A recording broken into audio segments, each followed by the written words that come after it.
Well, hello, my fellow car modelers. How are you doing today? I have got this kit here. It's from Salvino's JR Models. It is their first 80s Thunderbird, and it is the Bill Elliott cores. But what this video is about, everybody cries and sads and cries about colored plastic.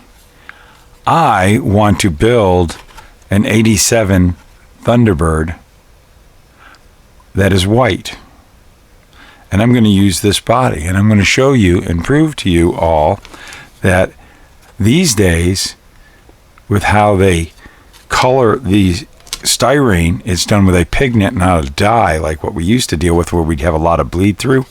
And we're going to go ahead, and I'm just going to do a typical way of how I paint all my models, nothing special, and I'm going to show you when this is white, it's going to be white.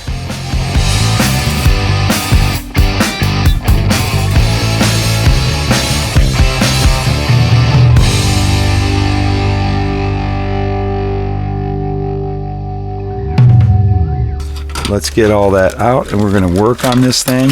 I'm going to do all my typical primering and sanding and all that stuff. And there's the hood. And we'll cut that off the tree there. And we're going to paint this thing white, okay? I'm telling you, it's going to be fine. It's not going to be pink. It's going to be white. All right, so we're going to take a real quick look over on this body of what I got to do first. We've got the nose here, the rear there, the hood there. I'm going to get it down to just having the white base coat down to show you guys that we aren't going to have any problems with this red bleeding through. But I got to go looking over this body, a few things I got to work on it. I'm going to get, all these parting lines sanded. I never understood why Monogram put these rivets around here. Might have saw it on a car. It's not too accurate. I'm going to probably sand all those off. I don't like those. And I got to get the nose glued on and probably all this filled. We got some sink marks here. You can see those. But I got to fill all that in to get rid of that line. So I got a lot of body work to do. I'm not really going to do all the back. I might body work that in a bit. I don't know. I have to look on the car. Sometimes those weren't really dealt with that much. There might be a little line, but we'll see. We'll get it to fit real nice. Of course, we got the hood here. Got a little bit of work to do on the hood to get rid of ejector pin marks.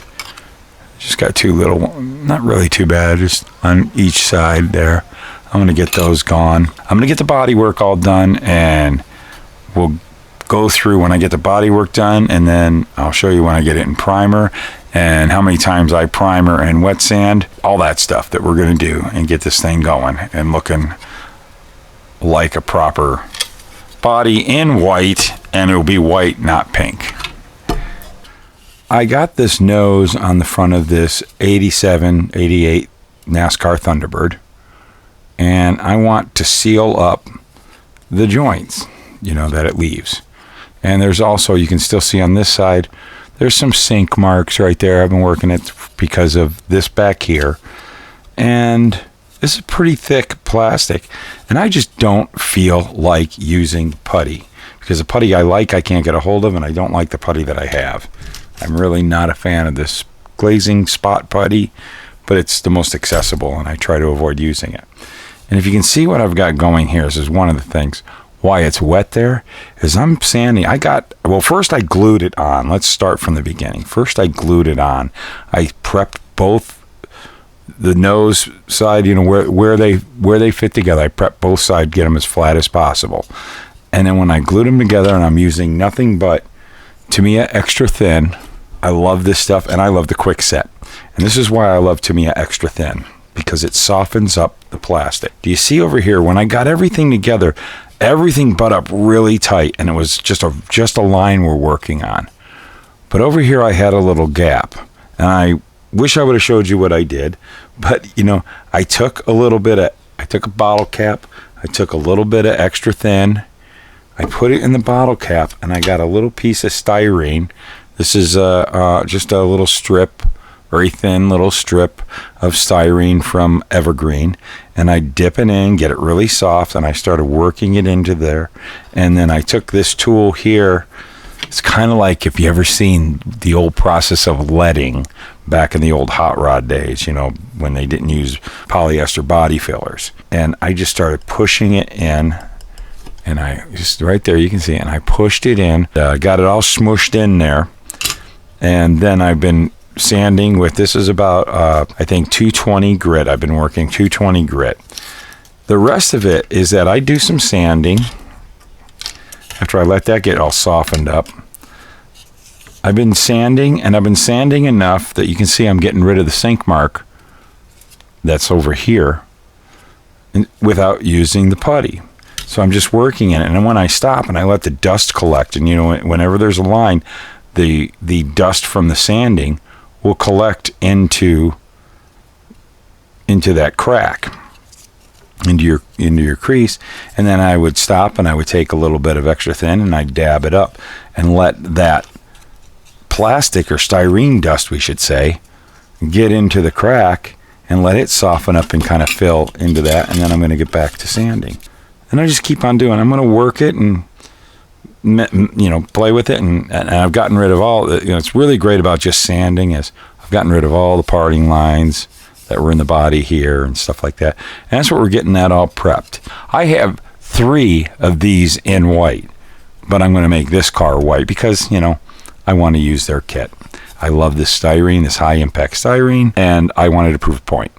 I've dabbed some on there. It's kind of softened the plastic up. I'm going to put a little bit more on. And what I'm doing, and it's after I've done some sanding, so I'm letting some of the dust created from the sanding just stay there and kind of use that as some of the filler. I take an old razor blade or X-Acto knife. What I'm doing is, as it's softened it all up, I'm kind of just mushing the plastic together. I'm kind of taking some of that buildup that's from the dust getting all mushed up from the glue and getting all softened up, and I'm just working it all together. So we got, see, I was kind of, see that right there? I'm using that and pushing all the styrene that's thickened up, and I'm softened up but getting all thicked up, and using that as the putty and pushing it into the cracks. And let's go ahead and get that all in there, and we're gonna let this sit and hardened up. There's even a little bit. I'm going to take some of that excess and use it somewhere else. Put a little bit on there and on that.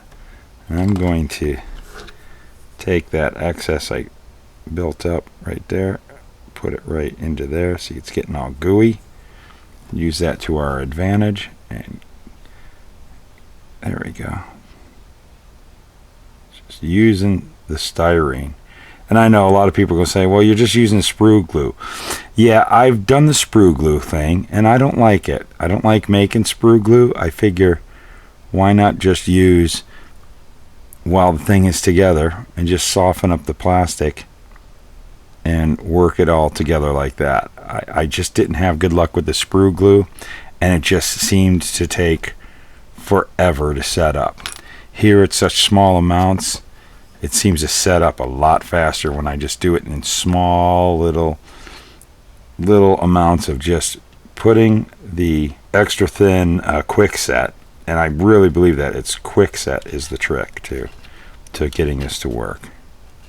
So there, that's all there. I'm going to sand it in a little bit, and we'll take a look at it. And probably the finalizing part of it is when I shoot my scratch filler primer that I like to use, do a couple of primer coats, and then sanding. We'll have that line gone. No putty. No worry about shrinkage this way. But you see, let's just do we start sanding on this stuff. And that line is just disappeared. We're getting it gone. Again, this is 220 I'm using. This is just my rough in. And this is just a few minutes after I've laid out that glue and created all that excess styrene to smash into the joint. And it is just disappearing. Look at that.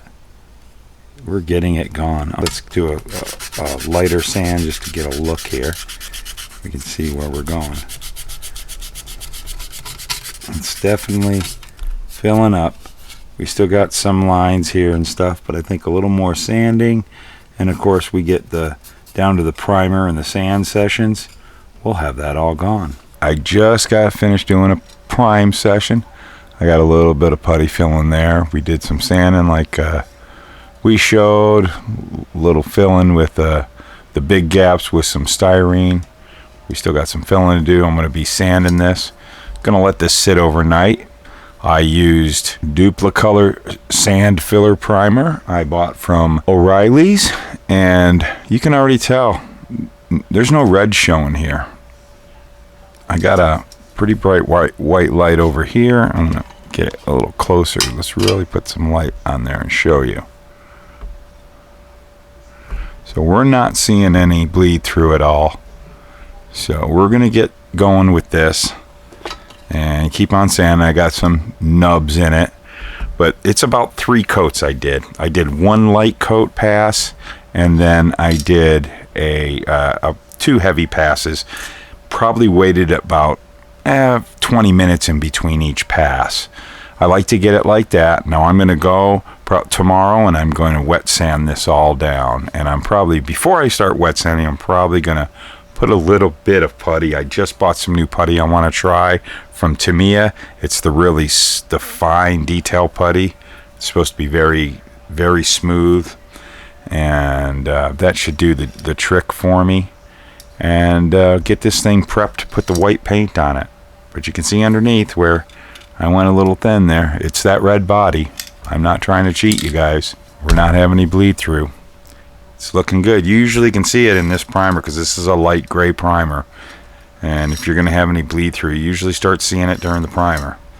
But the real truth will come when we put some white on here and it goes pink. Well then, there we go. But I don't believe we're going to have that.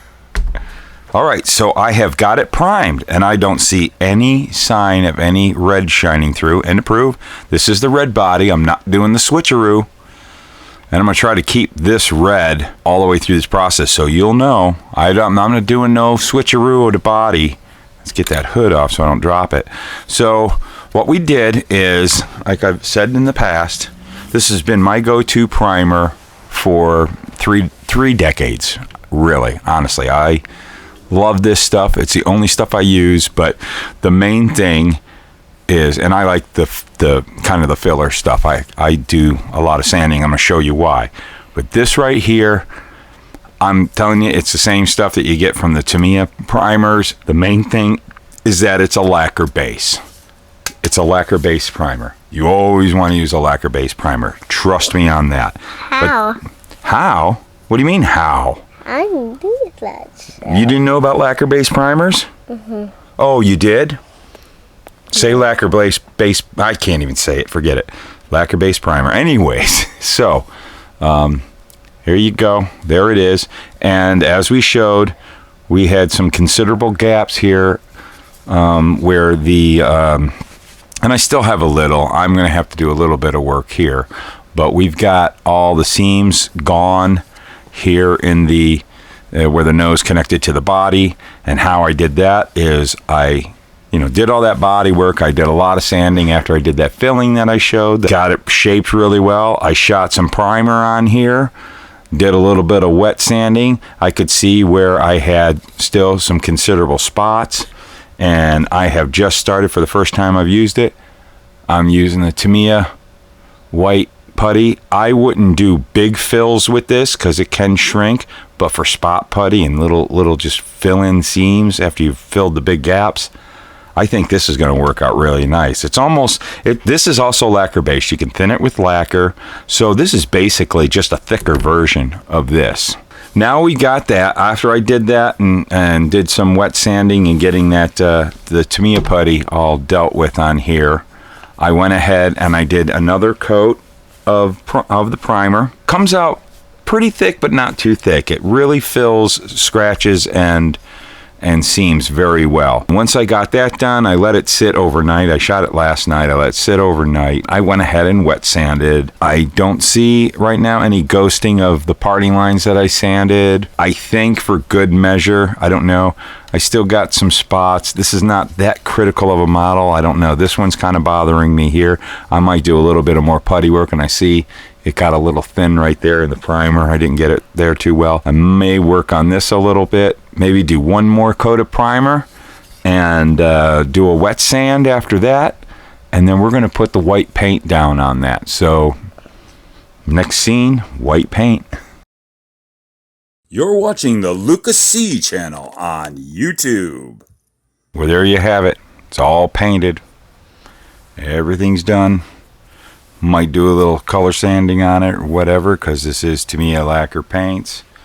I always like to buff it out a bit. Haven't 100% decided what direction I want to go. White paint over the red body. This is definitely the red body, and I'll show you the proof soon. Do you see any pink coming through? So let's take a closer look at this. Get it off the jack stands. That's always fun to do. Remove the body from the chassis. Let's take a look at this. Really good.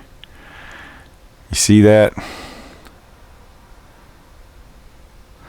And what I did here was, after we got it all primed and we've got all that body work done and that we showed, but you see right there, it's the red body. We got a little bit of runnage going on there. I can sand that out because it's, again, Tamiya lacquers. Not too unhappy with the paint. It's fairly smooth. What I did was I put a coat of Tamiya TS101. That is the base coat, base white they call it, and that really helps to get everything really good coverage, to where when lots of times you shoot a yellow or a white, some of these colors, they tend to kind of retreat from edges, and you get kind of like always that, you see the primer or whatever color you painted over kind of show through on the edges.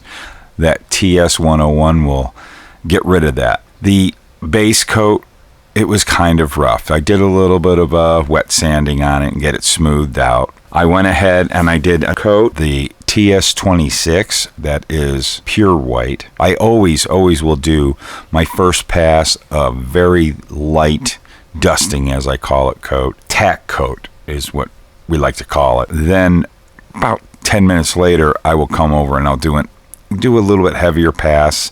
After that, then I start putting on my wet passes. We have no pink coming through, none whatsoever. All right, everybody. Well, go enjoy your models. We paint these things, we get frustrations, but all in all, it's still, well, yeah, fun. That's right. Model cars. That's why we do it. 'Cause they're fun. Here's the producers.